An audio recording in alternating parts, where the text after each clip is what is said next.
د اجتماعات هم د دې مقصد دپاره چې دا ماشومان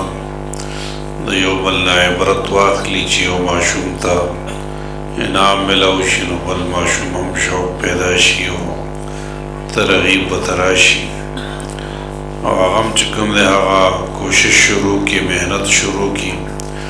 هغه هم قرآن خوانه شي، هغه هم چې کوم دی هغه قرآن مجید کې کوشش کوي. د مقصد دپاره دا راجمع کېدل او دا اجتماع او دا دستربندۍ دا انعاماتو تقسیمونه دا په دې حواله سره کېږي. الحمدلله دا ټول علماء کرام دلته موجود دي، په دې پوره علاقه کې د دین خدمات کوي، د قرآن مجید خدمات کوي او الحمدلله ګڼ شمېر ماشومان هغې سره قرآن خوانه شي، دینداره شي، مزګزاره شي، د مور پلار تابعدار شي. د علماو محنت هم دا دی چې د بچي څه طریقې سره دین طرف ته راواوړي، جماعت سره مینه پیدا شي، قرآن سره مینه پیدا شي، مونځ سره مینه پیدا شي،